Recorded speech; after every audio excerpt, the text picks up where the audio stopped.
যে এনসিপি যখন মিছিলটা করে যাওয়া ছিল, মানে তারা চলে যাচ্ছিল, ঠিক এই সময় পিছন দিক থেকে কিছু লোকের উস্কানিতে পরে দুই পক্ষের মধ্যে ধাওয়া এবং পাল্টা ধাওয়া। নোয়াখালীর হাতিয়ায় বিএনপি ও জাতীয় নাগরিক পার্টির এনসিপির কর্মীদের মধ্যে সংঘর্ষের ঘটনা ঘটেছে।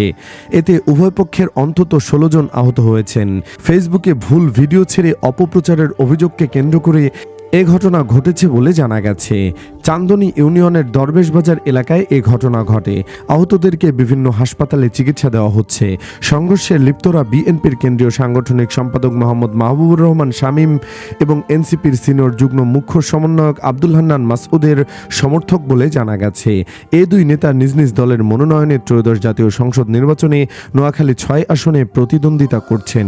এনসিপি যুবশক্তির হাতিয়া উপজেলা আহ্বায়ক মোহাম্মদ ইউসুফ রেজা দাবি করে বলেন, চানন্দি ইউনিয়নের করিমবাজার এলাকায় একটি পিচ ঢালার রাস্তা কেটে স্থানীয় বিএনপি নেতা সারোয়ার মাঝি, চান্দনী ইউনিয়ন ছাত্রদলের সভাপতি সারোয়ার হোসেন ও সেক্রেটারি রবি আলম সহ অন্যান্যরা ইট, বালু ও পাথর পিচ বিক্রি করছিলেন।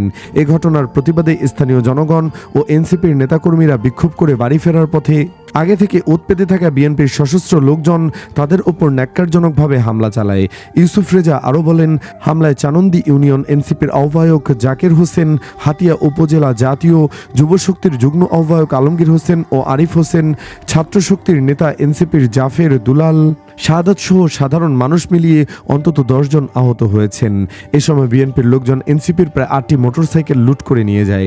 এ বিষয়ে আব্দুল হান্নান মাসউদকে ফোন করেও পাওয়া যায়নি। তবে কিছু ব্যক্তিগত ফেসবুক আইডিতে লেখেন, চান্দনী ইউনিয়নের করিমবাজারে একটি পিচ ঢালাই রাস্তা কেটে ইট, বালি, পাথর, পিচ সব বিক্রি করে দিচ্ছে স্থানীয় বিএনপির সারোয়ার মাঝি, ছাত্রদলের নেতা সারোয়ার ও রবি সহ অন্যান্য নেতারা। এর বিরুদ্ধে স্থানীয় জনগণ সহ এনসিপি নেতারা প্রতিবাদ করে যখন ফিরছিল তখন পথে বিএনপির সশস্ত্র সন্ত্রাসীরা হামলা চালায়। এতে এনসিপি ও সাধারণ মানুষ সহ 10 জন রক্তাক্ত হয়।